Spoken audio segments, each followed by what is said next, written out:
আলহামদুলিল্লাহ, আলহামদুলিল্লাহ বলেন।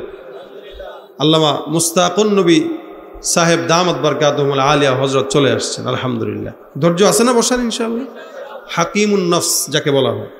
আলহামদুলিল্লাহ, আল্লাহ পাক রব্বুল আলামিন উনার মাধ্যমে যে খেদমত করতেছেন, এই খেদমতটাকে আল্লাহ পাক আম করে দেখ এবং এই সমস্ত সওয়াবের ভাগিদার যেন আমাদেরকেও বানায়।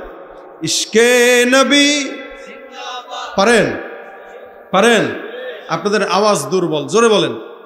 ইশকে নবী জিন্দাবাদ, ইশকে নবী জিন্দাবাদ, ইশকে নবী জিন্দাবাদ, ইশকে নবী জিন্দাবাদ, ইশকে নবী জিন্দাবাদ, ইশকে নবী জিন্দাবাদ, ইশকে নবী জিন্দাবাদ, ইশকে নবী জিন্দাবাদ।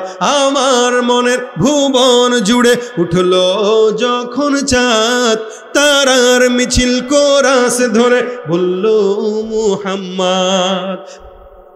আর আপনি কবেন স্কুলে গানের শিক্ষক না, স্কুলে কোরআনের শিক্ষক দেওয়া লাগবে।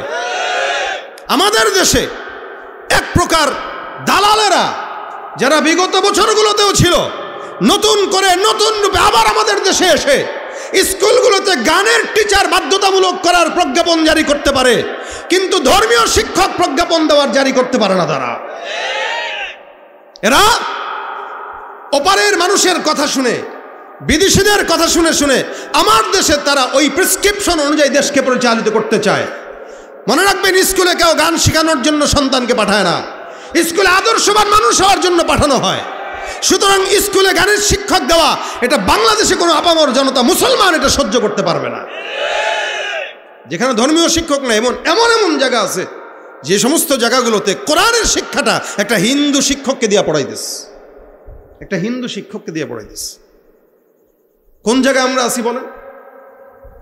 এই যে আল্লাহ পাক সৃষ্টি করলেন, সৃষ্টি করার কিছু তো আল্লাহ পাকের মাকসাদ আছে নাকি?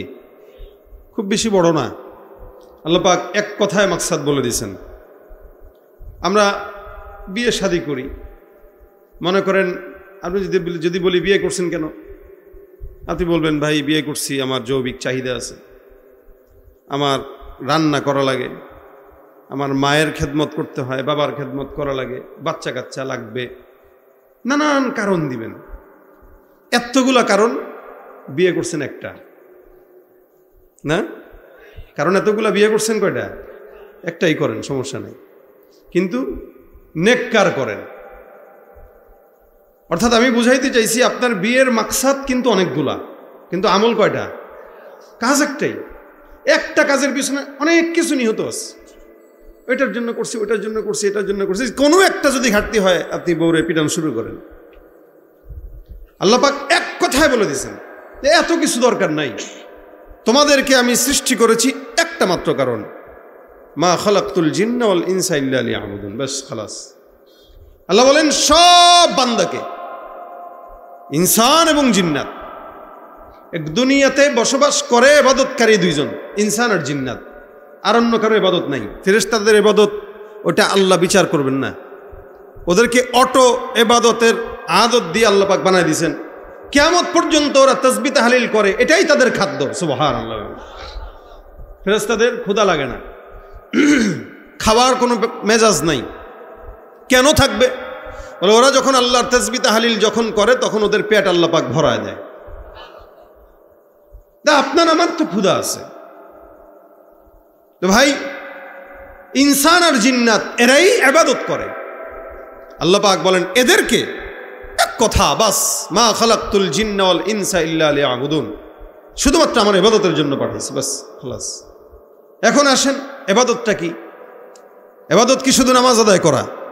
কি মনে হয় আপনাদের? এই যে নামাজ পড়ছেন এশারের ইবাদত, এই যে মসজিদের আজকের মাদ্রাসার মাহফিলে বসছেন, এটাও ইবাদত। শুধু ইবাদত না, নবী করিম সাল্লাল্লাহু আলাইহি ওয়াসাল্লাম একবার মসজিদে ঢুকলেন, সাহাবা একরাম একটা মজলিসে বসে কোরআনের সম্পর্কে কিছু কথা বলতেছে।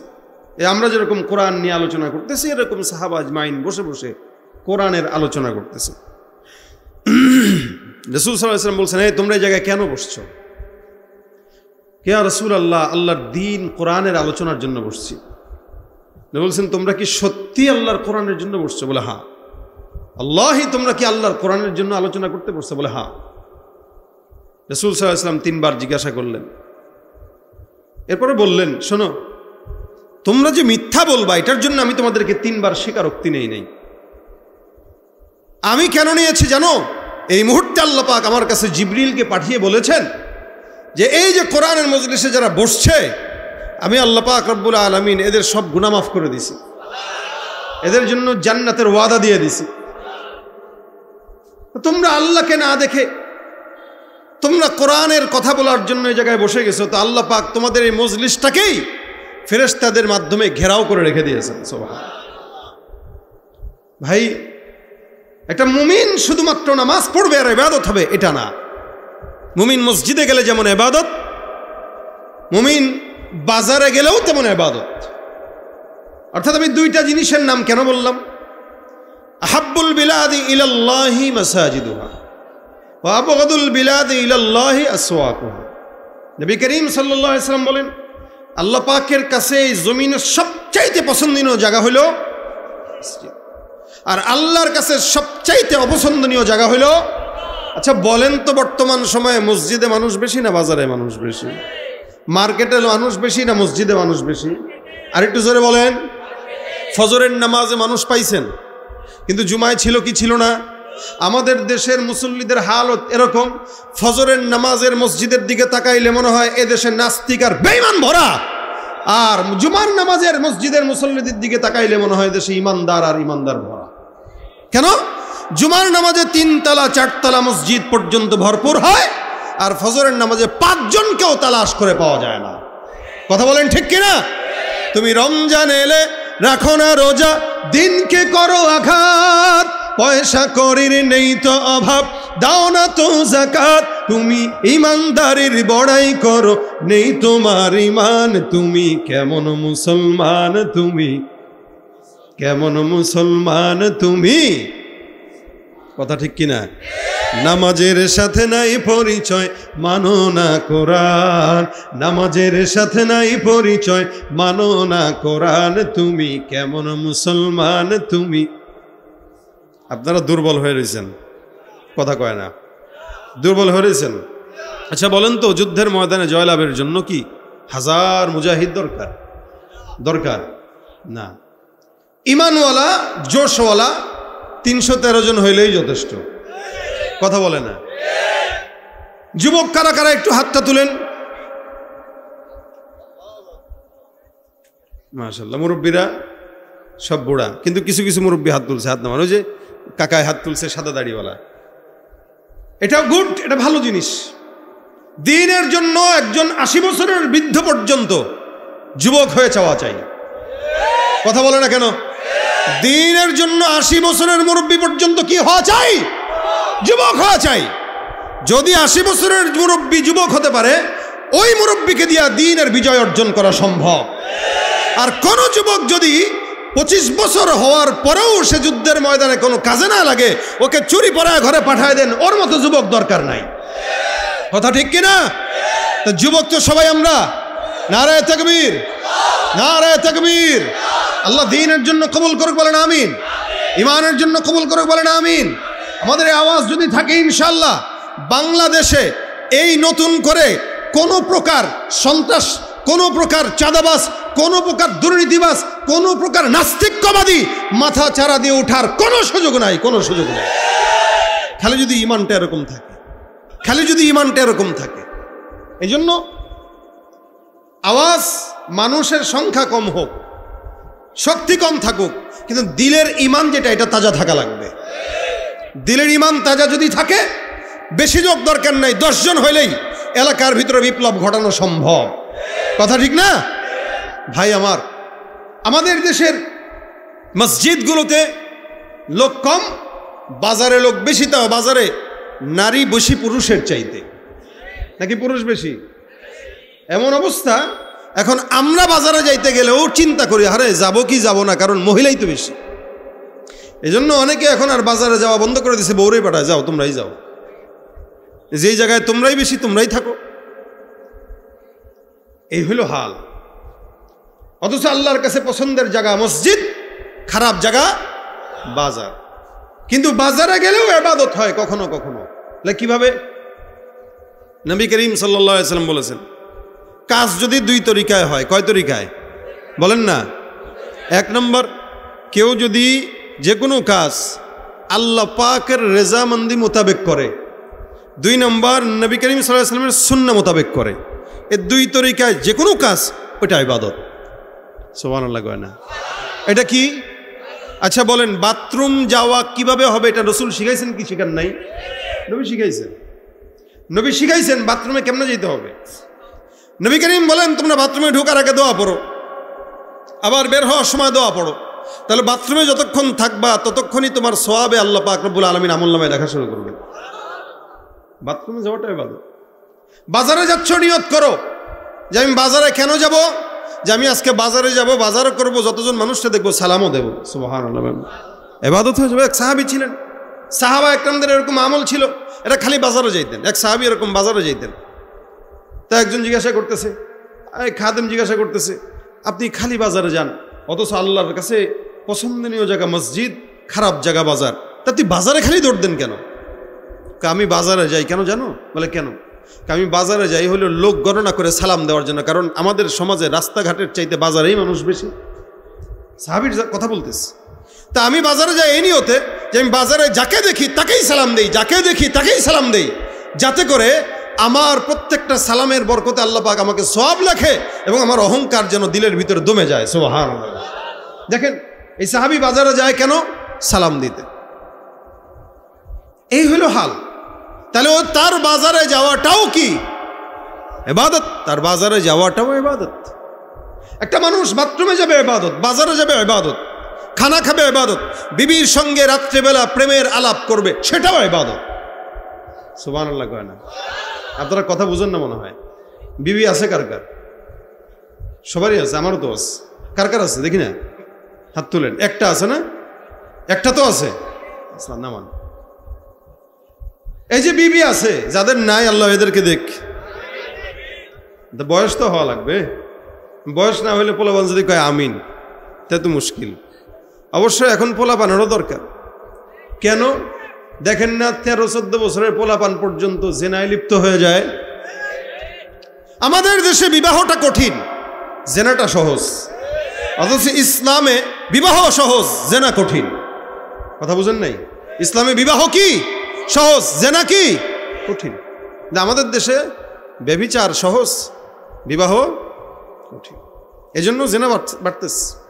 তো বিয়ে করেছেন, রাত্রেবেলা বিবির সঙ্গে বসে বারান্দায় চাঁদ দেখবেন, আর চাঁদের দিকে তাকায় তাকায় বলবেন, আরে ও আকাশের চাঁদ কি আর তেমন সুন্দর, আল্লাহ পাক আমার চাঁদের চাইতেও তোমারও সুন্দর বানাইছে।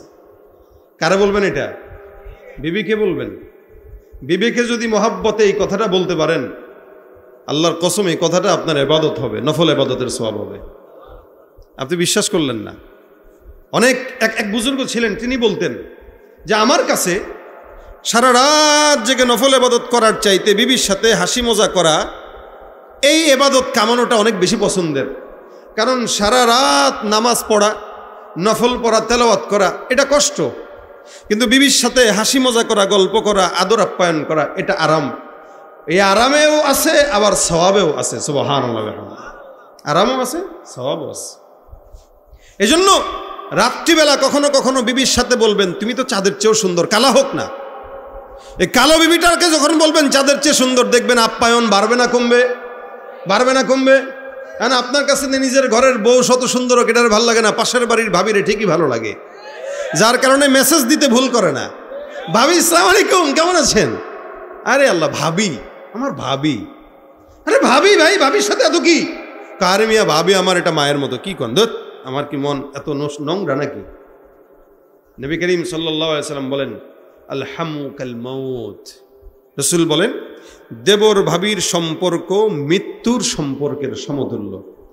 যারা দেবর ভাবি বলে যে মায়ের মতো, এদেরকে এক রুমে আটকায় দিয়া দরজাটা লাগায় দিয়েন, দেখবেন মা থাকবে না, বউ হয়ে যাবে।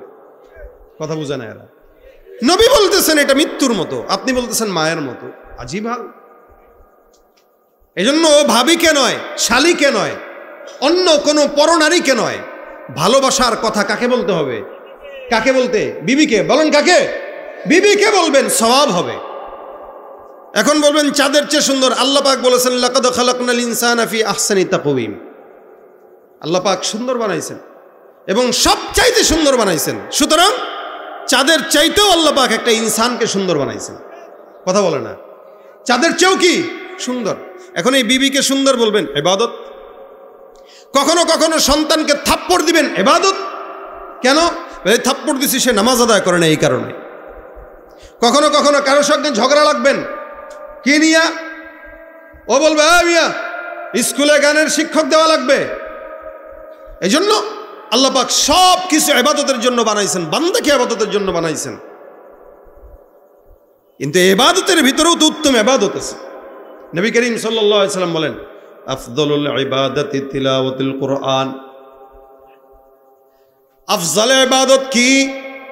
জমিনের ভিতরে দুনিয়ার মধ্যে একটা ইনসান যত ইবাদত করবে, সকল ইবাদতের ভিতরে উত্তম ইবাদত, সর্বোত্তম ইবাদত আল্লাহর নবী সাল্লাল্লাহু আলাইহি ওয়াসাল্লাম বলেন ওই ইবাদতটাই হলো আল্লাহর কোরআনের তেলাওয়াত। সুবহানাল্লাহ, এত ফজিলত।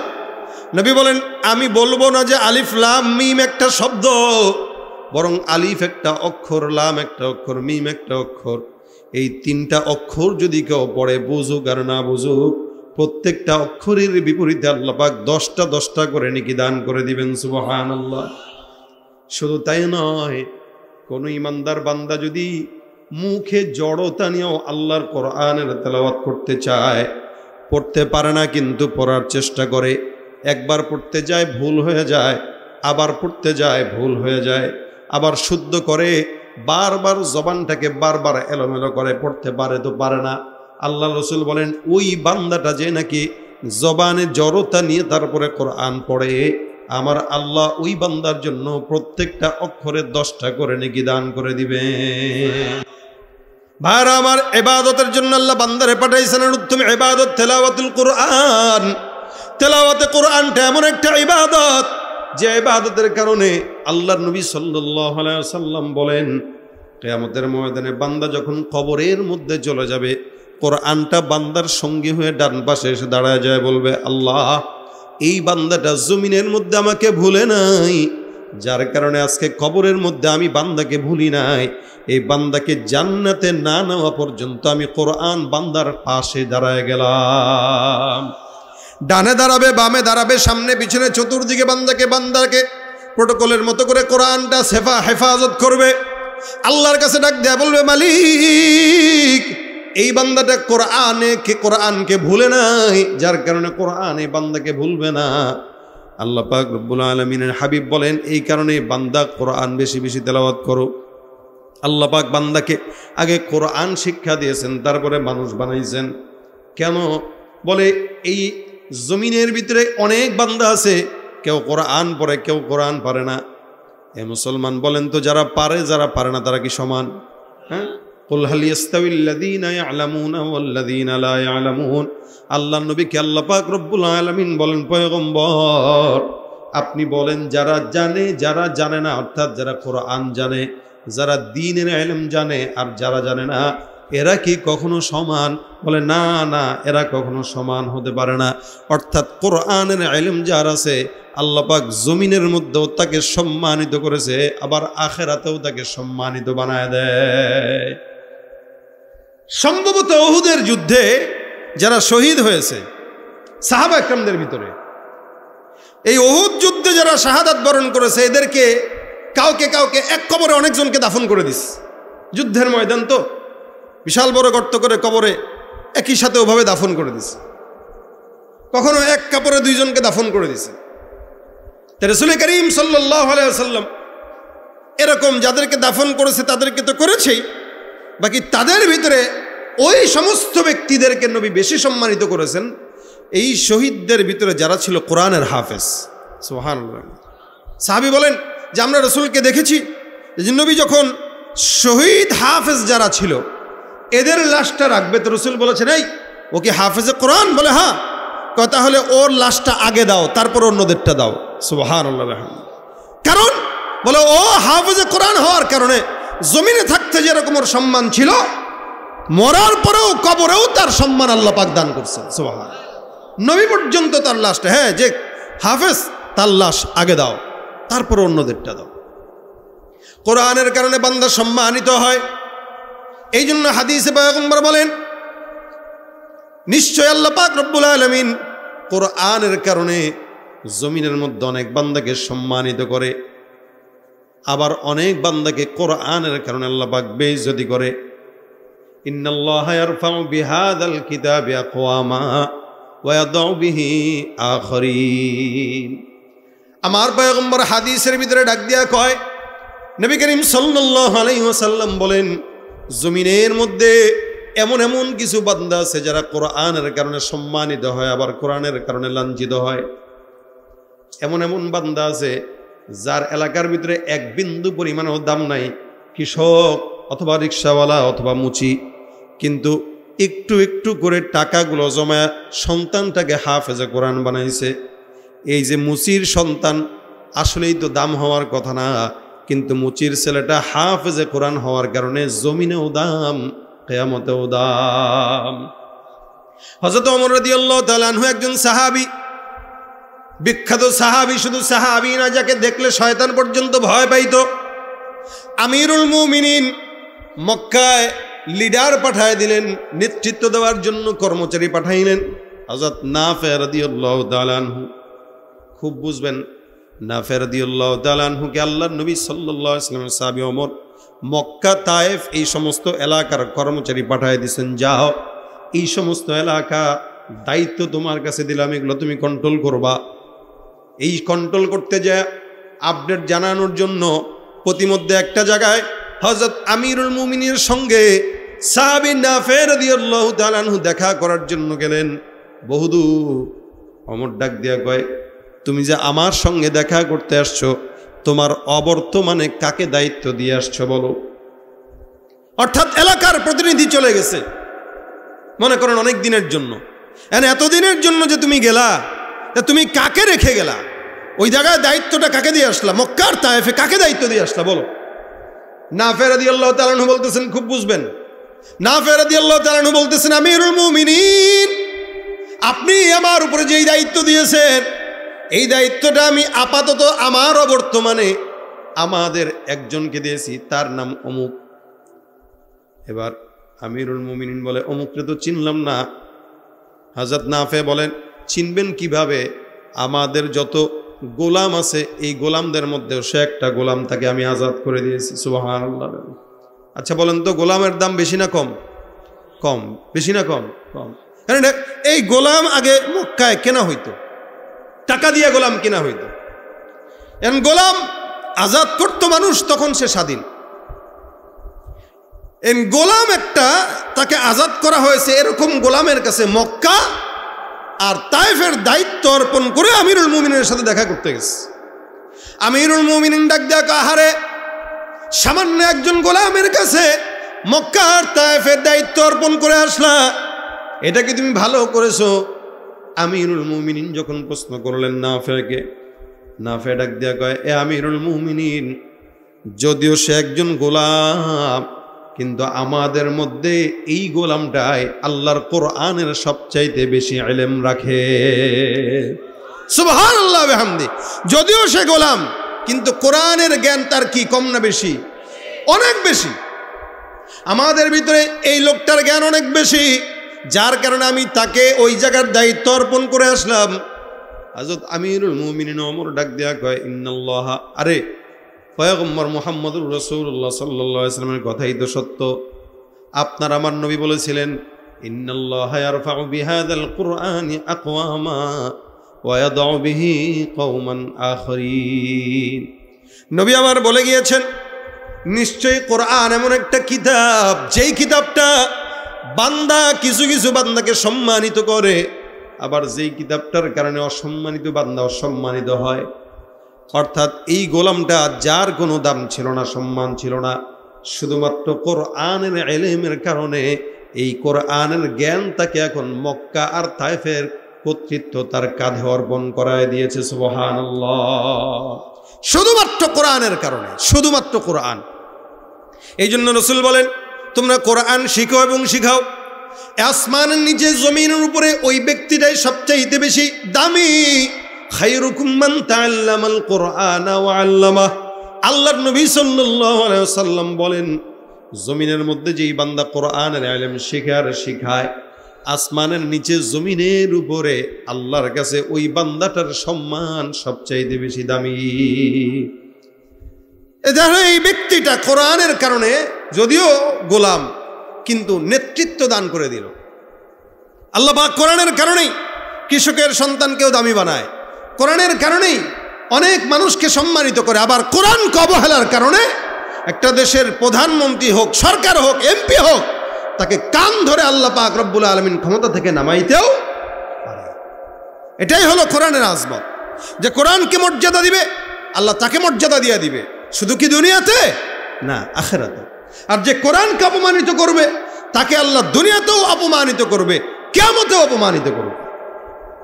এই জন্য ভাইরা আমার, কোরআনটা আল্লাহ পাক রব্বুল আলামিনের পয়গম্বরের উপর একটা শ্রেষ্ঠ মুজিজা, যেই মুজিজাটা আগেও ছিল, এখন আছে, ভবিষ্যতেও থাকবে। কোরআনের অন্যতম মুজিজা হলো কিয়ামত পর্যন্ত এই কোরআনটা টিকে থাকবে। একটা আয়াত, অক্ষর, নুক্তা, জবরজের পর্যন্ত কেউ পরিবর্তন করার ক্ষমতা নাই, কারণ কোরআনের দায়িত্ব স্বয়ং আমার আল্লাহ রব্বুল আলামিন নিজের কাঁধে নিয়েছেন। সুবহানাল্লাহ। যা যা আল্লাহ কিতাব দিয়েছেন, আদম পয়গম্বর থেকে শুরু করে ঈসা পর্যন্ত সব নবীদেরকে আমার আল্লাহ কিতাব দিয়েছেন। মুসা নবীকে আল্লাহ কিতাব দিলেন, ঈসাকেও দিলেন, দাউদকেও দিলেন। সব নবী যাদেরকে আল্লাহ পাক রব্বুল আলামিন কোরআন কিতাব দান করলেন, আল্লাহ পাক এদেরকে বই আকারে কিতাবগুলো ধরায় দিয়েছেন, নাও এটা তোমার জন্য, এটা তোমার জন্য। এটার দায়িত্ব আমার নয়, এটা তুমি নিজে আমল করবা, উম্মতকে আমলের জন্য দিবা। এটা যতদিন তুমি থাকবা ততদিন আমল চলবে, তুমি নাই আমলও নাই। যার কারণে তাওরাত এখন আসল নাকি নকল? তাওরাতে যা আছে সব এলোমেলো, সব এলোমেলো। ইনজিলে যা আছে সব এলোমেলো, জবুরে যা আছে সব এলোমেলো। আসমানি গ্রন্থ একটাও ঠিকঠাক নাই। স্বার্থবাদীরা স্বার্থ অনুযায়ী তাদের কিতাবগুলোকে পরিবর্তন করে নিজেদের স্বার্থ হাসিল করছে। কিন্তু আমার আল্লাহ পাক মুসা পয়গম্বরকেও কিতাব ধরাইলেন, ঈসাকেও ধরাইলেন, দাউদকেও ধরাইলেন। মুহাম্মদুর রাসূলুল্লাহ সাল্লাল্লাহু আলাইহি ওয়াসাল্লামকে আল্লাহ পাক যখন কিতাব দান করলেন, আমার আল্লাহ আল্লাহর নবীকে যখন কিতাব দিলেন, একবারে কিতাব দেন নাই, একটা একটা আয়াত করে নবীর সিনার ভিতরে আমার আল্লাহ কোরআনটাকে একদম বসায় দিলেন। কোরআনটাকে আমার আল্লাহ বসায় তো দিয়েছেন, শুধু তাই নয়, আল্লাহ পাক রব্বুল আলামিন এই কথাও উল্লেখ করে দিয়েছেন, ইন্না নাহনু নাযালনা যিকরা ওয়া ইন্না লাহু লাহাফিজুন। এই কিতাবটা আমি আল্লাহ দান করলাম, এটার হেফাজতের দায়িত্বও কার? যারা বলেন না কার? শুধু তাই নয়, কিতাবটাকে আল্লাহ পাক শিফা দিয়েছেন। অনুনাজ্জিলু মিনাল কুরআনি মা হুয়া শিফা, অনুনাজ্জিলু মিনাল কুরআনি মা হুয়া শিফা ওয়া রাহমাতুল লিল মুমিনিন ওয়া লা ইয়াজিদুজ যালিমিনা ইল্লা খাসারা। আল্লাহ পাক রব্বুল আলামিন কোরআনটাকে শুধু বান্দার হেদায়েতের রাস্তা বানাইছেন তাই নয়, বান্দার যত অসুস্থতা থাকুক না কেন, আমার আল্লাহ পাক প্রত্যেকটা অসুস্থতার রোগের ঔষধ হিসাবে এই কোরআনটাকেও আল্লাহ পাক নাজিল করেছেন। ভাই, ইয়াকিন করবেন তা আল্লাহ পাক আপনার ইয়াকিন অনুযায়ী আপনার উপরে উনার কর্ম হাসিল করায় দিবে। এই জন্য আল্লাহ পাক হাদিসে বলেন, হাদিসে কুদসিতে, আনা ইনদা যন্নি আবদি বি, বান্দা আমার উপরে যতটুকু ধারণা রাখবে আমি ততটুকু দিব। আপনি যদি ধারণা রাখেন যে আমি আল্লাহ দ্বীনের পথে চলবো, তুমি সাহায্য করো, আল্লাহ আপনাকে দ্বীনের রাস্তা যত আছে সব সহজ করে দিবেন, কোনো বাধা থাকবে না। কারণ আপনার আল্লাহর উপরে আশা আছে, ভরসা আছে যে আমি যদি চলতে চাই আল্লাহ সাহায্য করবে, আমার বিশ্বাস। খালি ইয়াকিন করেন আর শুরু করেন, আল্লাহ সহজ করে দিবে। আপনি যদি মনে করেন আমি এটা করবো, ওইটা করবো, এই করবো, আল্লাহ মনে হয় আমার সাহায্য করবে, আমি নেমে যাই, আল্লাহ আপনাকে অবশ্যই সাহায্য করবে। আর আপনি যদি মনে করেন না আরে করবো যে পারবো না, মনে হয় আল্লাহ আমার মতো মানুষকে আর সাহায্য করবে, ভাই আল্লাহ যেমন একজন আলেমের জন্য, আল্লাহ তেমন আপনার মতো গুনাহগারের জন্য। আল্লাহ যেরকম একজন বুজুর্গের জন্য, আল্লাহ তেমন আমাদের মতো খামখেয়ালি মার্কা বান্দার জন্য। কিন্তু আল্লাহ বলেছেন, বান্দা আমার প্রতি ধারণা যতটুকু রাখবা আমি ততটুকু দেব। এই জন্য কেউ যদি আল্লাহর দিকে 1 হাত আগায় তা আল্লাহ তার দিকে 2 হাত আগায় যায়। সুবহান। কেউ 1 বিঘা আগায় তো আল্লাহ তার দিকে 1 হাত আগায় যায়। কেউ হেঁটে হেঁটে আগায় তো আমার আল্লাহ পাক তার দিকে দৌড়ায় দৌড়ায় আগায় যায়। সুবহানাল্লাহ। আরো জোরে বলেন সুবহান। ওই যে ধারণা, আল্লাহ কা তুই একটু চেষ্টা করছিস, আমি তার চেয়ে বেশি করব, কারণ তুই চেষ্টা করবি আর আমি বসে থাকবো, এটা হয় না।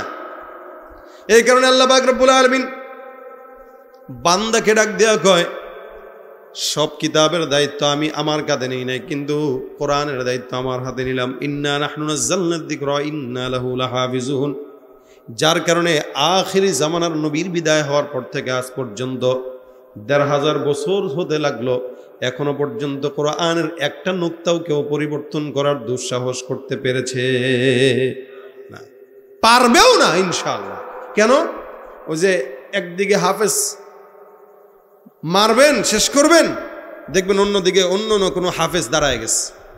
আপনারা মনে করছেন এই দেশে স্কুলের ভিতরে এমনি এমনি গানের টিচার দিয়ে দিবেন আর আমরা মেনে নিব? ভাইরা আমার, যে দেশের মসজিদে বাচ্চাদের মুক্তবার কায়দা দিয়া শুরু হয়, সকালবেলা আজানের ধ্বনি দিয়ে যে দেশের সকাল শুরু হয়, ওই দেশের মসজিদগুলোতে আজানের ধ্বনি হয়, মক্তবে কোরআন তেলাওয়াতের ধ্বনি হয়। সে দেশের ভিতরে কেউ গানের টিচার দিয়া আমার দেশের যুবকদেরকে, বাচ্চাদেরকে কোরআন থেকে দূরে সরায় রাখবে, আপামর তাওহীদি জনতা কোনোদিন বেঁচে থাকতে মেনে নিতে পারে না, পারে না, পারে না। যে দেশের মাটি থেকে গন্ধ আসে ওই কালেমার, সে দেশের আকাশ ছুঁয়ে রয়ে দাঁড়িয়ে কত মিনার। যে দেশের মাটি থেকে গন্ধ আসে ওই কালেমার, সে দেশের আকাশ ছুঁয়ে রয়ে দাঁড়িয়ে কত মিনার। আজানের সুরে সুরে জীবন যাদের বেড়ে ওঠা, আজানের সুরে সুরে জীবন যাদের বেড়ে ওঠা, সে দেশে আজকে কেন নাস্তিকতার ঘন ঘটা। দেশটা নয়তো কারো বাপের ভিটা, করবে মন চাহিলেই যখন যেটা। ঠিক না ভাইরা আমার? কোরআনের তেলাওয়াত দিয়ে মসজিদের মক্তব শুরু হয়। রাসূল করিম সাল্লাল্লাহু আলাইহি ওয়াসাল্লাম বলেন, সাহাবীদেরকে একবার বলতেছেন, হাদিসটা শুনেন। নবী বলেন, এই সাহাবা একরাম, 2টা এলাকার নাম বলেছেন। নাম বলে বলতেছেন, তোমরা কি পছন্দ করো অমুক এলাকা আর অমুক এলাকায় তোমরা যাবা, আর সেখান থেকে তোমরা কোনো গুনাহ করা ছাড়া, অন্যায় কাজ করা ছাড়াই 2টা কি বলে কাঁধ কুজা উট, অর্থাৎ বড় 2টা উট নিয়ে আসবা, এটা কি তোমরা পছন্দ করো? বলে, ইয়া রাসূলুল্লাহ, অবশ্যই আমরা পছন্দ করি, কারণ 2টা উট, এত বড় বড় দামি উট নিয়ে আসবো আমরা। শর্ত হইল গুনাহ করতে পারবো না, অন্যায় করতে পারবো না, আত্মীয় সম্পর্ক ছিন্ন করতে পারবো না। রাসূল পারবো। নবী বলেন, হ্যাঁ, কোনো ইমানদার যদি সকালবেলা মসজিদে বসে বসে নামাজের পরে কোরআন শিখে অথবা তেলাওয়াত করে, আল্লাহ পাক ওই বান্দাকে ওই মসজিদে 1 আয়াত 2 আয়াত 3 আয়াত তেলাওয়াত করার কারণে 1টা 2টা 3টা দামি উট পাওয়ার চাইতেও বেশি সওয়াব দান করে দিবে। তাহলে সকালে মসজিদে মক্তবে যে কোরআন তেলাওয়াত চালু হয়, এটা আমরা করি নাই, রাসূল সাল্লাল্লাহু আলাইহি ওয়াসাল্লাম নিজে উদ্বুদ্ধ করে দিয়েছেন। এটা বন্ধ হয়ে গেছে, যার কারণে কিন্ডারগার্টেনগুলো শুরু হয়ে গেছে। সকালবেলা বাচ্চাকে নিয়ে কাঁধে একটা ব্যাগ ঝুলায়া, টিফিন ক্যারি বাটিতে বাচ্চার খাবার রেডি করে মা স্কুলে যাইতে ব্যস্ত থাকে, কিন্তু নামাজটা 2 রাকাত পড়তে পারে না। বাচ্চাকে মসজিদে দিয়া কোরআন তেলাওয়াত শিখাইতে পারে না। এই মায়ের সন্তান মাকে বৃদ্ধাশ্রমে পাঠাবে না তো কে পাঠাবে বলেন? কে পাঠাবে? যে সন্তান তার জন্মের পরে কোরআনের আওয়াজ শুনে নাই, ওই সন্তানই তো মা বাবাকে বৃদ্ধাশ্রমে দিবে। আর যে সন্তান জন্মের পরেই কোরআনের আওয়াজ শুনে, তেলাওয়াত শুনে, মা নিজে তেলাওয়াত করে বাচ্চাকে শেখায়, আল্লাহর কসম ওই বান্দা, ওই সন্তান কোনোদিন মা বাবাকে বৃদ্ধাশ্রমে পাঠাবে না। পাঠায় নাই, ওলামা একরাম কোনোদিন বৃদ্ধাশ্রমে মাকে পাঠায় না, আপনারা কেউ দেখাতে পারবেন না। কিন্তু অসংখ্য ডাক্তার, ইঞ্জিনিয়ার, বড় বড় শিক্ষিত, অভাব নেই যারা মা বাবাকে ভালো রাখতে পারে না, নিজের বিশাল 5000 স্কয়ার ফিটের ফ্ল্যাটে একটা রুম মায়ের জন্য জুটে না, কিন্তু সন্তানের পিছনে লক্ষ টাকা খরচ করে এর মানুষ বানাইছে। প্রকৃতপক্ষে সে মানুষ হয় নাই, অমানুষের চাইতেও খারাপ হয়েছে। এই জন্য আল্লাহ বলেন আর রহমান আল্লামাল কোরআন খালাকাল ইনসান, কোরআন শিখাইছি তারপরে মানুষ বানাইছি। মানে দেখবেন মাদ্রাসায় বাচ্চা নিয়ে এসে কয় কি, হুজুর এটারে মানুষ বানায় দিয়েন, বলে কি না? মানুষ আনছে, মানুষের বাচ্চা, গরুর বাচ্চা তো আনে নাই, ছাগলের বাছুর তো আনে নাই, আনছে মানুষ, বলতেছে মানুষ বানায় দেন। কেন? বলে এটা যে মানুষের সাইজ দেখতেছেন, দেখা যায় মানুষের মতো, মানুষ হয় নাই। কখন হবে? কোরআন যখন শিখবে তখন হবে। কথা কয় না? কোরআন যখন শিখবে, আল্লামাল কোরআন খালাকাল ইনসান।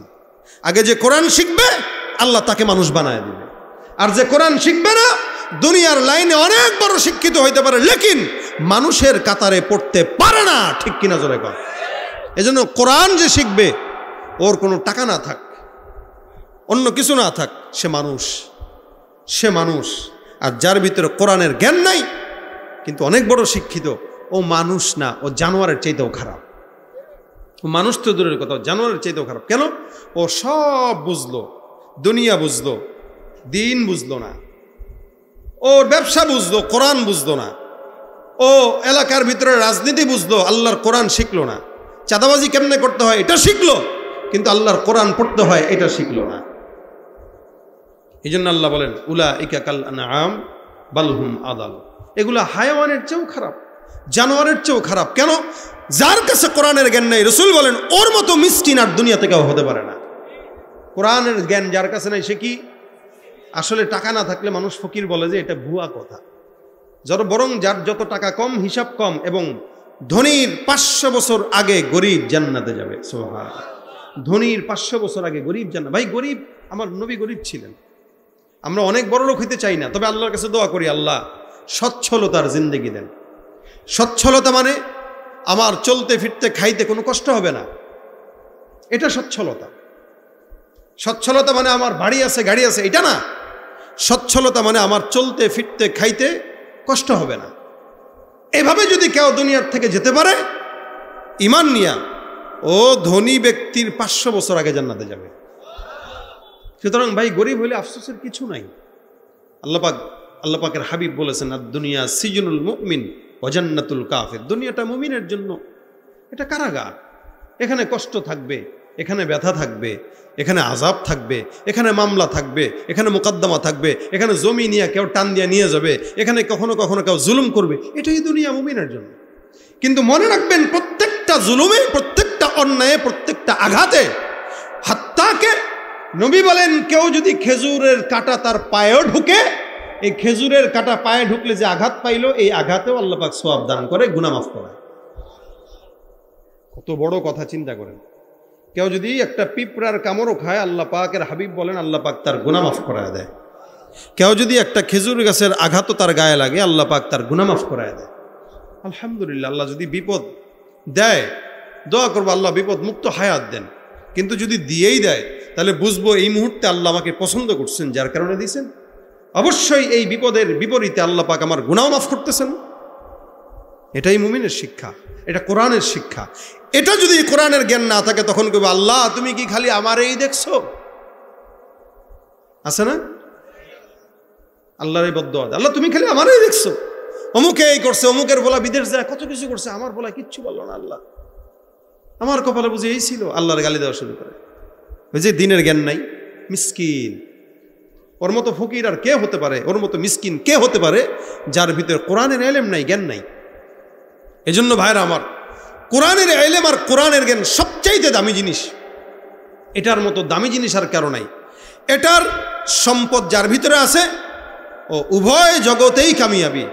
এটার সম্পদ যার ভিতরে নাই ও উভয় জগতেই মিসকিন আর ফকিন্নি। কথা কয় না? কিসে ফকিন্নি? ফকিন্নি। এ কারণে প্রত্যেক দিন অন্তত কোরআন শিখেন, পড়তে পারেন কি না পারেন। ওই যে নবী বলেছেন তুমি মসজিদে যায় কোরআনের একটা আয়াত পড়বা, আর অমুক এলাকা থেকে 2টা উট নিয়ে আসার যতটুকু ফায়দা হইতো তার চেয়ে বেশি ফায়দা হবে একটা আয়াত কোরআন পড়লে। সুবহানাল্লাহ। সাহাবীরা কয় হুজুর আমাদের উট দরকার নাই, আমাদের উটের সমপরিমাণ। এই জন্য রসুল অন্য হাদিসে বলেন, দেখেন ভাই, এটা আপনি চাইলেই পড়তে পারবেন না, আমি চাইলেই পড়তে পারবো না। আল্লাহ রসুল বলেন, মান ইউরিদিল্লাহু বিহি খায়রান ইউফাক্কিহু ফিদ্দীন। আল্লাহ পাকের হাবিব বলেন, এটা আল্লাহ যার কল্যাণ চায়। আল্লাহ যদি কারো কল্যাণ চায়, কল্যাণ মানে আল্লাহ চাইতেছে যে আমাকে দুনিয়াতে সম্মান দিবে, আল্লাহ চাইতেছে আমাকে দুনিয়াতে টাকা দিবে, আল্লাহ চাইতেছে আমাকে দুনিয়াতে ইজ্জত দিবে, আল্লাহ চাইতেছে দুনিয়াতে আমাকে সুন্দর একটা নেককার বিবি দিবে, আল্লাহ চাইতেছে দুনিয়াতে আমাকে নেককার সন্তান দিবে, আল্লাহ চাইতেছে দুনিয়াতে আমার পাড়া প্রতিবেশী যারা থাকবে এরা নেককার থাকবে, আল্লাহ চাইতেছে দুনিয়াতে আমার এমন একটা বস থাকবে যে বুজুর্গ, আল্লাহ চাইতেছে দুনিয়াতে আমার এমন কর্মী থাকবে যে বুজুর্গ। এই যে সব কিছু বললাম, এগুলো সব হইল কল্যাণ। এগুলো কি? এগুলো কি কল্যাণ? মান ইউরিদিল্লাহু বিহি খায়রা, আল্লাহ যার কল্যাণ চায়। কল্যাণ মানেই টাকা না, কল্যাণ মানেই সম্পদ না, অর্থাৎ দুনিয়াতে যা কল্যাণ দরকার সব কল্যাণ আল্লাহ চায়। নেককার সন্তান, এটা একটা কল্যাণ। ঘরে নেককার একটা বিবি, কল্যাণ। সুন্দর একটা বিবি, কল্যাণ। মা ভালো হওয়া, কল্যাণ। বাবা আলেম হওয়া, বুজুর্গ হওয়া, কল্যাণ। সম্পদ থাকা, কল্যাণ। মানুষকে দান করতে পারা, কল্যাণ। নিজে ইলম শিখতে পারা, কল্যাণ। নিজের ছেলেকে শিখাইতে পারা, কল্যাণ। শিখতে পারলাম না তো দিনের সাথে লেগে থাকবো, কল্যাণ। অর্থাৎ যত কল্যাণ আছে দুনিয়াতে, নবী বলেন আল্লাহ যদি কারো কল্যাণ চায়, আল্লাহ পাক রব্বুল আলামিনের হাবিব বলেন ইউফাক্কিহু ফিদ্দীন, আল্লাহ তাকে কোরআনের জ্ঞান দিয়ে দেন। সুবহানাল্লাহ। তার মানে যে কোরআনের জ্ঞান পাইল সবচাইতে ধনী ব্যক্তি সে, আর যে পাইল না তার তো কিছুই নাই, না দুনিয়া না আখিরাত। এই জন্য বাচ্চাকে স্কুলে পড়ান, আপত্তি নাই, বাচ্চাকে কলেজে দেন, আপত্তি নাই, কিন্তু তার আগে দ্বীনি মাদ্রাসাগুলোতে দেন, এই ইসলাহুল উম্মায় দেন, এখানে দিয়ে বাচ্চাটাকে কোরআন শেখান। অন্তত আল্লাহর কসম করে বলতে পারি, আপনার বাচ্চাই আপনার জন্য দোয়া করবে, অন্য 5টা সন্তান আপনার জন্য দোয়া করবে না। এটা মিলায় দেখেন, 5টা ছেলে আছে, 4টারে ডাক্তার বানাইছেন, ইঞ্জিনিয়ার বানাইছেন, হ্যান বানাইছেন, তেন বানাইছেন, আর একটারে কোনো মতে গরিব শরীফ কালা দেখে এটারে মাদ্রাসায় পড়াইছেন। এই কাইল্লাটাই মাহফিলে মাহফিলে সব জায়গায় আপনার জন্য দোয়া করবে, আর বাকিগুলা বৃদ্ধাশ্রম খুঁজবে যে কোন জায়গায় দেওয়া যায়। তখন আলেম বলবে আমি থাকতে বৃদ্ধাশ্রমে থাকবে আমার মা বাবা, এটা হতে পারে না। ওই আলেম ধরে আপনাকে তার ঘরে রাখবে। বেতন কত? 10,000। বাংলাদেশে অধিকাংশ মাদ্রাসাগুলোর ওস্তাদদের বেতন 10,000, এর বেশি না। 10,000, 12,000, সর্বোচ্চ 15,000। কি পরিমাণে মেহনত করে মক্তবগুলোতে, কি পরিমাণে কষ্ট করে হেফজখানাগুলোতে, কিন্তু কোনো আলেমকে দেখবেন না মাদ্রাসা ছেড়ে অন্য কিছু করতেছে। ভাই, বর্তমান সময়ে যেই পরিমাণে অটো বাড়ছে, অটো রিক্সা যেই পরিমাণে বাড়ছে, এখন বাংলাদেশটা অটোর বাংলাদেশ হয়ে গেছে। অটোর বাংলাদেশ মানে আমরা এখন গাড়ি চালাই আর মনে করি আমাদের এখন অটো কিনা জরুরি, গাড়ি বাদ দিয়া। এই অটো চালায়ও এরা মাস শেষে 30-40 হাজার টাকা কামায়। দেখেন তো বরকত আসেনি? দেখবেন অধিকাংশের বরকত নাই, কিন্তু মাসে 40,000 টাকা কামাইতেছে। এরপরেও দেখবেন এলোমেলো নেশা করে।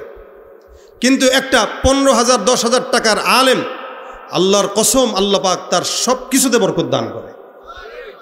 সে চাইলে কিন্তু রিক্সা চালাইলেও 30,000 টাকা কামাইতে পারে, কিন্তু ওইটাতে যায় না, সে এখানে পড়ে থাকে। কেন? দ্বীনের মহব্বত, ভালোবাসা, প্রেম। আমি বুঝাইতে চাইলাম এইটা যে দ্বীনের সাথে লেগে থাকলে কম খরচ হইলেও মা বাবাকে ফেলে দিবে না, নিজের কোলে আগলে রাখবে। বরঞ্চ এটা মনে করবে আমার মা যদি আমার কাছে থাকে সে তো আমার বরকত, সে তো বরকতের খাজানা। একটা ঘরের ভিতরে মা বাবা হইল বরকতের খাজানা। যতক্ষণ আছে আপনার জন্য দোয়া আছে, যতক্ষণ নাই দোয়াও নাই। এই জন্য মা বাবাকে বরকত মনে করে আমরা আমাদের ঘরে রাখি, কিন্তু ওরা মা বাবাকে বোঝা মনে করে বাহিরে পাঠায় দেয়। শুধু তাই না, বর্তমান সময়ে ফেসবুকে, ইউটিউবে আপনারা দেখবেন বাবাকে বাঁধতেছে মারার জন্য জমির কারণে, বাবাকে পিটাইতেছে মারার জন্য, মারতেছে, মাকে মারতেছে। কেন? জমি লেখে নিবে এই কারণে। শিক্ষিত হয়েছে ছেলে যে বাবাকে মেরে মেরে, মাকে মেরে মেরে জমি লেখে নিচ্ছে। ওই যে শিক্ষিত শয়তান বানাইছেন, মানুষ বানাইতে পারেন নাই। এই জন্য ভাইরা আমার বলি বারবার, এই মাদ্রাসা আছে, প্রতিষ্ঠান আছে, আপনারা আপনাদের সন্তানদেরকে দ্বীনের বেসিক জ্ঞান দেন। আলেম সবাই হইতে পারবে না, এটা জরুরিও না। দ্বীনের এলেম যতটুকু থাকলে দ্বীনের পথে চলা সহজ, ততটুকু শিক্ষা করা ফরজ। অর্থাৎ নামাজের ফরজ সোজা ভাষায় যদি বলি, সোজা কথায় যদি বলি, যেই আমল ফরজ, খুব বুঝেন কথাটা, যেই আমল ফরজ অর্থাৎ নামাজ কি ফরজ, রোজা কি ফরজ, যাকাত দেওয়া, হজ করা ফরজ। এই যে ফরজ ইবাদতগুলো আছে, যে সমস্ত ইবাদত ফরজ, এই ফরজ ইবাদতের জ্ঞান অর্জন করাও ফরজ। আবার বলি, ফরজ ইবাদতের জ্ঞান অর্জন করাও ফরজ। অর্থাৎ নামাজ ফরজ, এখন নামাজ পড়তে গেলে কি শর্ত, ভাঙলে কি শর্ত, এগুলো যদি না জানেন তাহলে তো নামাজ হবে না। সুতরাং নামাজের এই সমস্ত হুকুম আহকাম আপনার জন্য শিক্ষা করা কি ফরজ। এখন অধিকাংশরা যদি জিজ্ঞাসা করি ভাই সূরা ফাতিহাটা পড়েন, দেখবেন শুদ্ধ নাই। অথচ নামাজ ভঙ্গের কারণ সর্বপ্রথম নামাজে অশুদ্ধ পড়া, অথচ তেলাওয়াত শুদ্ধ নাই। নামাজ তো এখানেই শেষ, নামাজ তো এখানেই শেষ। কুল হু আল্লাহু আহাদ আল্লাহুস সামাদ, কুল হু আল্লাহ, কুল কুল, এটা কুল না কুল বলেন না, কুল মোটা করেন, কুল। আচ্ছা, আরেকটা হলো কুল, বলেন কুল একটা, কুল একটা। এখন কেউ যদি বলে কুল হু আল্লাহু আহাদ, অর্থ হয় কি জানেন? খাও, তিনি আল্লাহ একক, মানে আল্লাহ এককরে আপনি চাবায় চাবায় খান। আর যদি বলা হয় কুল হু আল্লাহু আহাদ, অর্থ হবে বলুন তিনি আল্লাহ যিনি একক। সুবহানাল্লাহ। এবার তাকায় দেখেন আসমান আর জমিন পার্থক্য শুধুমাত্র কুল আর কুলের মধ্যে। এখন আপনি আজীবন বলেন কুল হু আল্লাহু আহাদ, আসেনি নামাজ? আর নামাজ আছে আর শেষ। নামাজ ভঙ্গের কারণ সর্বপ্রথম হইল নামাজে অশুদ্ধ পড়া। তাহলে আপনি কুলের জায়গায় কুল বলছেন তো নামাজ শেষ। এই জন্য নামাজ যেহেতু ফরজ, এই নামাজ কেন্দ্রিক যত এলেম আছে সব অর্জন করা ফরজ। তার মানে কোরআন শুদ্ধ করাও ফরজ। এটা আপনি স্বাভাবিকভাবে মনে করলে হবে না। রোজা রাখা ফরজ, রোজার যে এলেম আছে এগুলো অর্জন করাও কি ফরজ। এইভাবে প্রত্যেকটা ফরজ আমলের এলেম অর্জন করা ফরজ। ঠিক তেমনইভাবে যে আমলটা নফল, এই নফল ইবাদতের আমল শিখাটাও, এলেম শিখাটাও নফল। সুন্নত ইবাদতের আমল এলেম শিখাটাও সুন্নত। এইভাবে যতটুকু বেসিক জ্ঞান না অর্জন করলে না, ততটুকু অর্জন করা ফরজ। এখন আমাদের এই সমাজে 1000 মানুষের ভিতরে, 1000 মানুষের ভিতরে মোটামুটি 990 জনেরই জ্ঞান নাই, দিনের বেসিক জ্ঞান নাই। যার কারণেই প্রত্যেকটা জায়গায় আমরা এলোমেলো করে ফেলতেছি। এই জন্য আপনারা মাদ্রাসাগুলোতে আপনাদের বাচ্চাদেরকে পাঠান, অন্তত কোরআনটা সহি শুদ্ধ করেন, নিজের দিনের বেসিক যে জ্ঞানগুলো আছে এই দিনের বেসিক জ্ঞানগুলো অন্তত অর্জন করেন। এখন অনলাইনের যুগ, ইউটিউব ফেসবুকের যুগ, আমরা ঘরে বসে সব কিছু শিখতে পারি। আপনার কোথাও যাওয়াও লাগতেছে না। অনলাইনে এরকম অসংখ্য পেজ আছে, কোর্স আছে, যারা এই মানুষকে অনলাইনের মাধ্যমে দিনের বেসিক জ্ঞানগুলো অর্জন করার শিক্ষা দেয়। ফরজে আইন যে জ্ঞানগুলো আছে এগুলো আপনারা অনলাইনে ওলামা একরামদের মাধ্যমে শিখেন। আমরাও শিখাচ্ছি, আপনারা শিখেন। অন্তত আল্লাহর কাছে বলতে পারবেন, আল্লাহ আমরা তো শিখতে চাইছিলাম, চেষ্টা করছিলাম, পারি নাই, হায়াত শেষ হয়ে গেছে। জবাব তো দেওয়া যায়। ঘরে বসে আছেন, অফিস আদালত থেকে আসছেন, আইসা মোবাইল টিপতেছেন, ফেসবুক চালাইতেছেন, মুভি দেখতেছেন। ভাই, আল্লাহকে 10টা মিনিট 1 ঘন্টা সময় দেন। অনলাইনে যেসব ওলামা একরামরা শিখায় এদের সাথে যুক্ত হন, যুক্ত হয়ে 1 ঘন্টা ক্লাস করেন, কোরআনটাকে শুদ্ধ করেন, মাসলা মাসাইল জানেন, হালাল কোনটা হারাম কোনটা জানেন, দিনের বেসিক ফরজে আইন যে জ্ঞানগুলো এগুলো শিখেন। এগুলো শিক্ষা করা ফরজ। হয়তো একটু সময় ব্যয় হবে, কিন্তু এই সময়টা আপনার জন্য নাজাতের উসিলা হবে।